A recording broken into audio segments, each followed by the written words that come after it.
chuirde, is Mise Majella agus tá an seo an roint ceistin a ragart maidir le leabhar nua, Mise de Mhamo.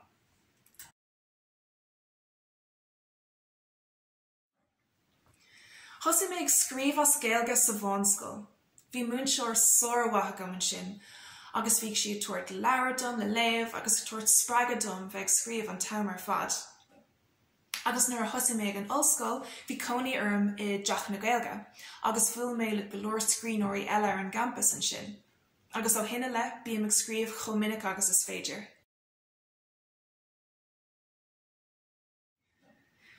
Níl an scéal seo bunaithe ar aon duine faoi le ach ar scéalta éagsúla thula mé thar na blianta.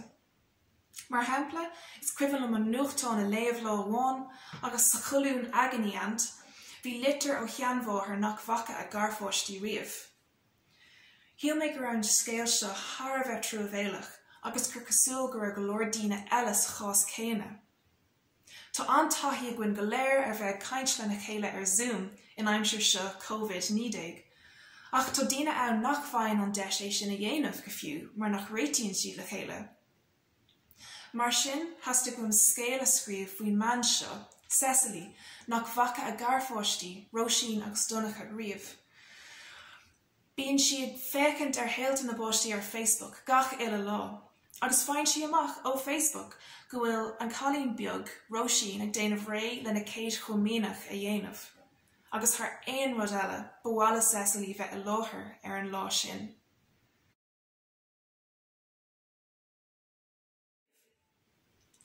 Sa scéal seo, cloisimid ó Cecily hain ó na hinnín saibh agus ó na garmhacht Donnacha. Bhuain mé sult as an tróracha seo scríobh ná rire, ach ar bhealach éigean bhí sé níos éasca Donnacha a scríobh ná an bhirt eile. Cé gur fad an lá bhí mé héanam a dhéagóir, tá cuimhne choiléir agam ar an tréise sin agus an chráchríomh bhuinean leis. Mar sin, tháinig go Donnacha chug go mar bhealach níos nódortha nó gothanna na birte eile.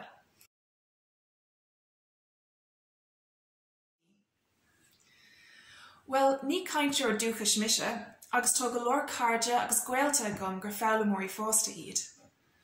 Mar sin, hasasta guim rud éigean a scríobh dómh siúd, rud éigean a bheidí sin ná na léamh. Tá an chuid is mód na focail siimplí go leor, ach tá glúis ag bun gach leathanach chun na focail nach bhfuil co-siimplí a bhíonú. Is cuimhin lom hain ar bhí méid feallam cotábhacht agus tá sé sin, mar cailann tú rithim an scéal ag dul ón leabhar go dtí an folklór agus a raisearís.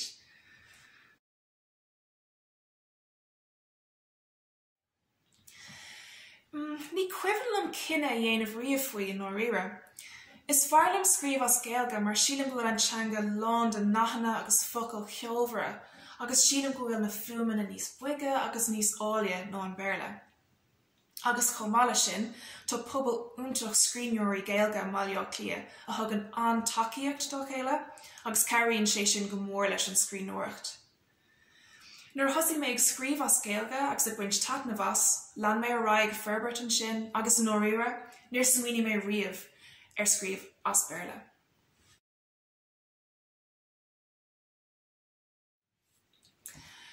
Tá curcail bláithne ar chlúdach an leabhar, agus bhuineann sé sin leis an obair a bhíonn ar siúlaigh Cecily ag eagrú bláithne sa séipéal. Ach chomála sin léiríonn sé an nasc idir an trí glúin sa scéal, agus iad ceangailta le chéile. Agus ar nóí, tá baint ag an rós bán leis an galín óg Róisín atá ag déanamh ré lena Céad Chomaoineach a dhéanamh.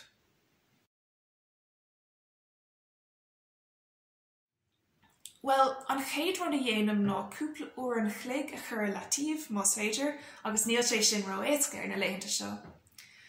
Ach nuair a bhíonn an spás sin agam, déanam iirecht gach smaoinemh eile a dhéobhart as na cheann, dul isteach an intin an charachtar agus gach rud a chur síos ar an leathanach. An sin, nuair a bhíonn deireadh déanta agam, taobh siar ar a rís agus a rís eile chun snas a chur ar an scéal. Caithfidh mé rá, le linn dom an chéad dréacht den leabhar seo a scríobh, bhí mé ar scéim na teagmháil le áine ní glinn, agus bhí sé arás ar fad bheith in ann bualadh le scríbhneoir mór le rá Chomaoineach sin, agus aisteolalas den chéad sco a fháil ar an scéal.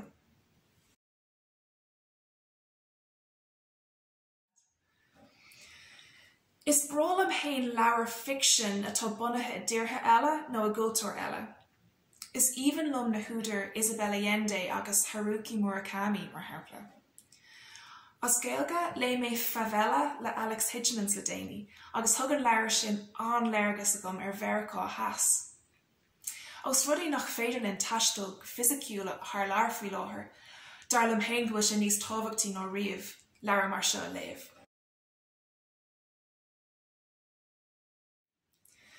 Le mé gach soort leabhar nar bhí mé óg an áirithe. Bhí mé gafa le iad bleitan ag an tús, agus an sin Harry Potter nóí. Thosaigh mé ag léamh as Gaelga sa bhfánscoil, agus is cuimhin lom leabhar a bhí ar ord chaighdeán an trá sin. Leabhar le t-údar cosúil le Reo Leiléis, Mícheál O'Rourke agus go leor eile.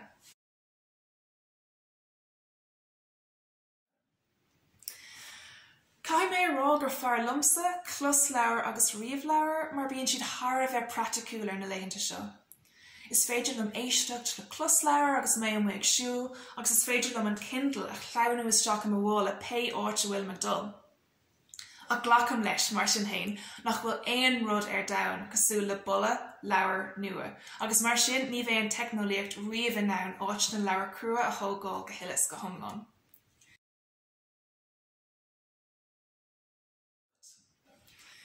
Tá ag obair ar chnúsach gearrscéalta faoi láthair, scríb mé an chéad dréacht den chnúsach seo blianta ó shin, agus anois tá ag dul siar air a chur snasa na scéalta. Agus a gás ceann nó gá tá ag ascríomh na scéalta as an nua arís, rud a thógan go leor ama.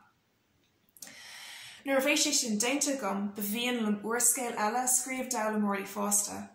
Beidir bunaithe ar scéal Cecily nó duine eile de na characters a scéal seo. No beidir gur scéal omlán nua a bheith ann, níl min sin sucrthe gom go fóil.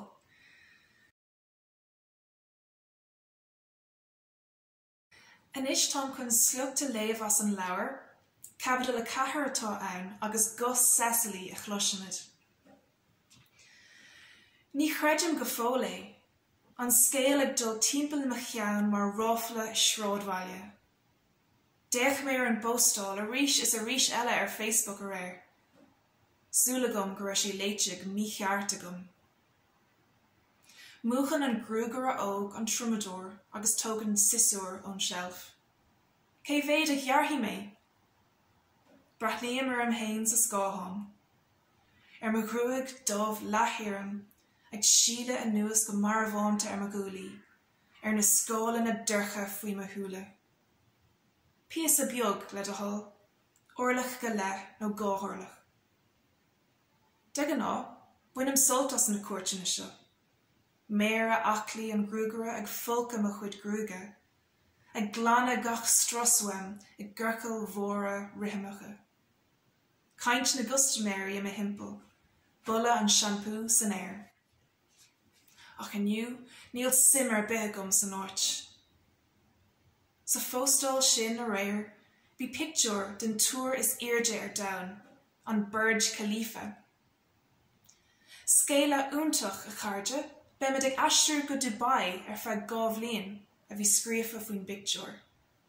Céad fidó likes aige hana féin.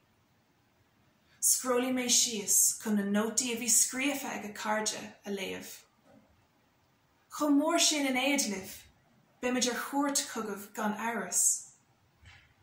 Agus a hiile dó chuairt. Go leor emoji in úsáid. Emoji a haspáin an grian, glynní manglam agus aigeanna áhasacha. Ní hiigeh daoine cén fág gcuireann sé isteach an irid sin orm. Ní ag am riamhíd, níl aithne ar bith ag na páistí orm. Ach fós, tá is agam go bhfuil siad ann. Ar bhiste leat de cheann a chuinál sús díreach a Cecily le de thuil. Mo gúlaí agus mo chorp tar éis sliocha. Siam sús go díreach sa chathaoireanis, ag irí minse na haring doráis. I bríonn an siosúr go tapaí. Tit an uirlí de mo chuid grúg fada gubh sios ar an urlór. Bert van, duine ar thaobh mo lámh a deise agus an duine eile ar thaobh mo lámh a clé, ag caint go bríomhar lena grúgarí. Duine díobh ag leirt faoina chuid plananna galánta den deir seachtaine, an duine eile a caint faoina póistí óga. Faoi se bhfuaim nach bhfuil feann cainte ar bith ag mo grúgar a féin. Tuiscin idir mé héin agus an fear óg gur mar sin is fear é. Saolaíonn crackan bán breicneach donnacha ag dearga faoi ngrian Arabach. Mar dhéagóir bé an taistrú Jackar a héal ar fad le bheith caite bunos cion. Maidir le roisin níl sí siúd ach 8 mlína díos. Óg go leor chun dul daithí ar an áit go tapa. Béidir nach mé sé có díon ar hí siúd. Sin é, Cecily, an bhfuil tú sásta leis? Ar díon an grúgar a scáthán chun cúil mo chud grúga a thaispóintum. Díríam na spéiclí os cór mo húil agus féchaméir. Lína néite ag trasnú ó gúlan go gúlan. Furfa gur maithagad. An bhuith ar an tród, filim a cheacéid timpeall am hain. Siúlam le mo lábha filte thar mo chliabhrach. Gui úr abrán ag séide, agus gan mór an díine le feicáil thar timpeall. Siúlan lánúns na 7 tóidí tharm. Gasúir beag lábh ar lábh atathe. An buchalín óg sin ag éirí stoppa chun brathnú ar bhréagán I bhaine óg siopa. Tarangíonn an bhean araig go uaigneach é. Téanam a cheáin. Seasamna me dhealamh ag fécinn dearthu go dtí go nimíonn siad thar an gúine. Ligam osna asam. Tosaíam ag siúil arís ach mo chosa có trám le clocha. Ní lis agam go fiú caitheann na bhééis siad a gimicht. Mí an bheitheh dá men chun geallach ar. Tar éis Céad Chomaoineach roisin ar nói, agus tar éis scrúdathe saoirí donnacha.